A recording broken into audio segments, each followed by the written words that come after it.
Welcome back to another video. Today we are going to talk about the dollar index as well as the Nasdaq 100. Why? Well, as you can see, the consumer price index rose 8.5% last month. Now, if you're new to the channel, a sub would be appreciated as I provide valuable educational content on a daily basis. And if you enjoy the video, please smash the like button for the YouTube algorithm. And as always, let me know down in the comments below exactly what it is that you would like me to cover in my next video. Now, first things first. Okay, if you don't know what the CPI means, it's basically a CPI measures the average of change over time for prices paid by urban consumers for for goods and services, like for a basket of goods, so things that they buy. So you are the it's basically measure and track what consumers in the US are buying.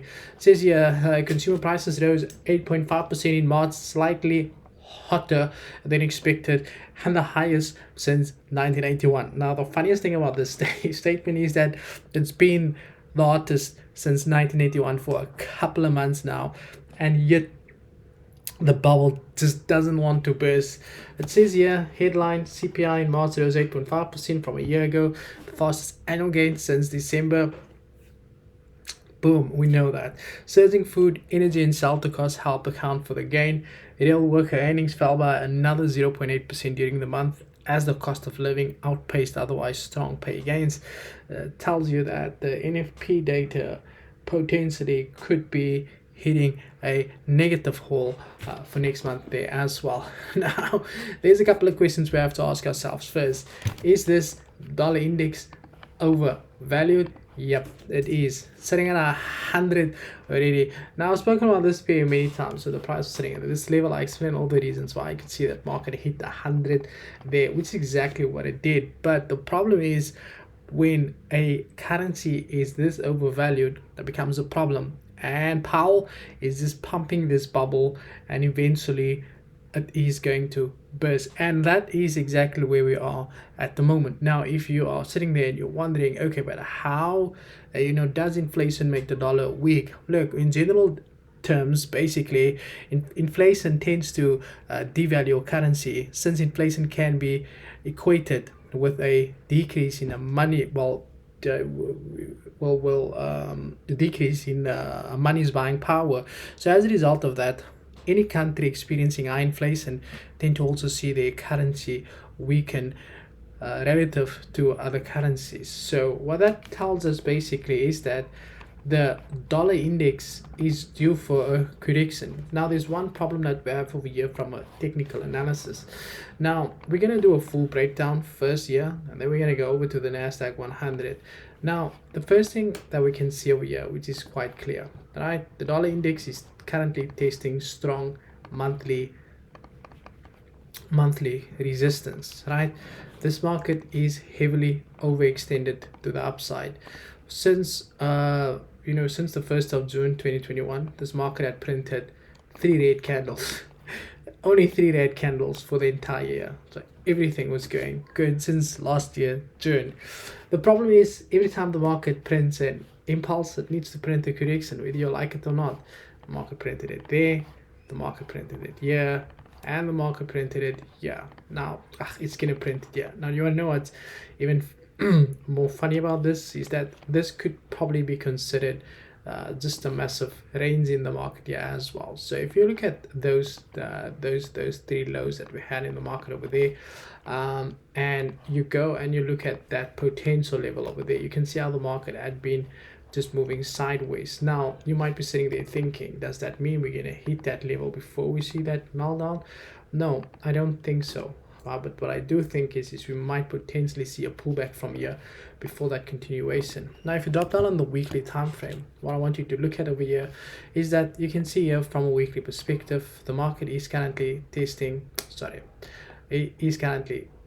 strong weekly resistance, and you can see the market came here once, rejected, came here again, rejected, and then finally this was during the pandemic where the dollar started losing value, and the market is exactly at that level over there. Now, there is a high possibility that the market is going to reject this level. Now, also if you look on the weekly time frame, you can obviously see how this market had been creating and breaking structure to the upside, which was also a good thing to see as well. But the market had now most recently, like I said, the market is currently testing strong resistance in the market, so we can definitely expect a pullback for the continuation to the upside, which I don't foresee happening here as well. Now, from a daily perspective, you can see how the market printed this massive impulse. After an impulse, you expect a correction. The best way to measure that correction is by taking your Fibonacci from the low to the high of the impulse. You can see how the 0.382 is lining up perfectly with this previous level of resistance that is now turned support, giving us a further confluence that we can definitely expect the dollar index to pull back. With the negative data that came out today, can we expect the dollar index to weaken in the future? Now, people need to understand that you need to have patience, because fundamental data drives the long-term momentum of the market. So the best time to buy would be right now, but you're gonna have to wait for the data to come, for the data to start playing out actually. So there's no problem with buying, trading any currency pair against the dollar at the moment, but you're gonna have to be able to wait. So if you can't wait, then I would not suggest that you trade it. So next thing we are going to look at is the Nasdaq 100.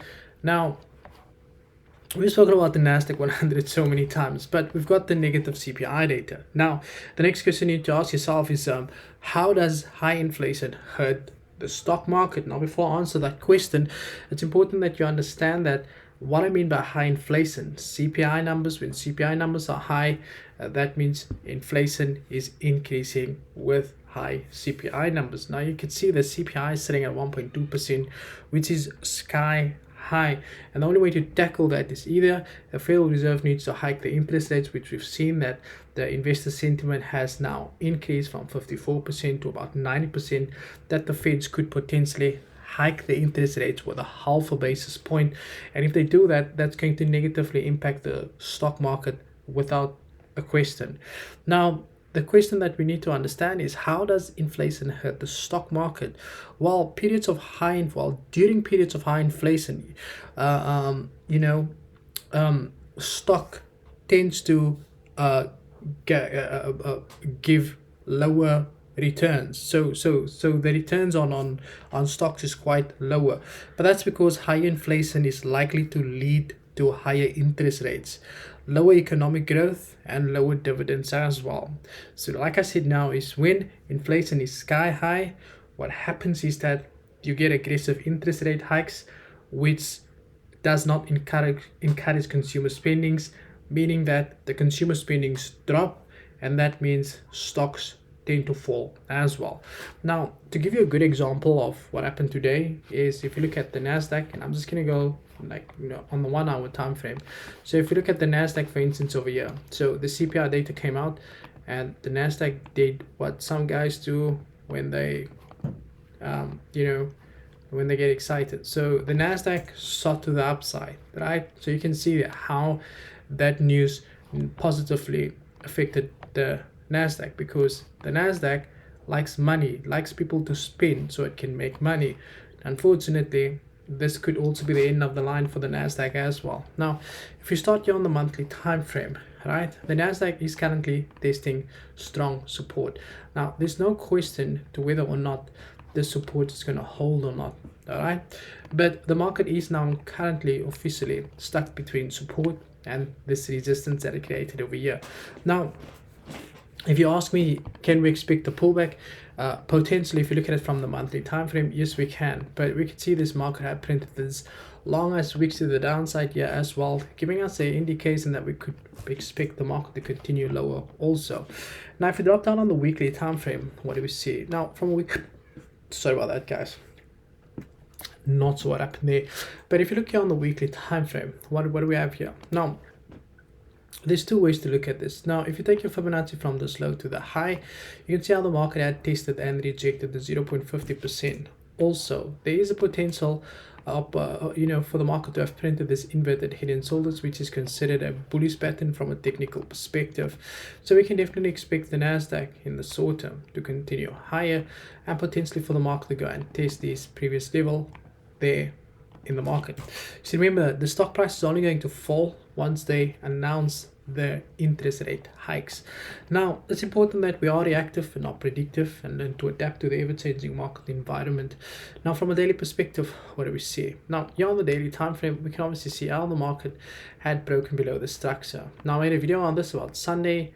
I explain all of the reasons why we can expect the Nasdaq to fall below that level, come back for the retest, and then the continuation. Now, I want you to listen to me very carefully, because we have to be very smart with these people, right? Now, there is a good possibility that the market could start just melting from here, right? But we obviously want to see the market continue to the upside. Now, the best way for us to get that opportunity to the upside is that the market had now printed this level of resistance, turn support, broke below that, it's now resistance. We need to wait for the market to break above this level of resistance, and then all of that resistance would then be turn support. Then on the retest, we can then start looking for buying opportunities for the market to going to hit the minus 27 of the Fibonacci taken on the weekly impulse, and for the market to complete the inverted head and shoulder pattern as identified from a daily perspective. Now, that's all from my time. Sorry, that's all from my side. Thank you for your time, and as always, cheers for years.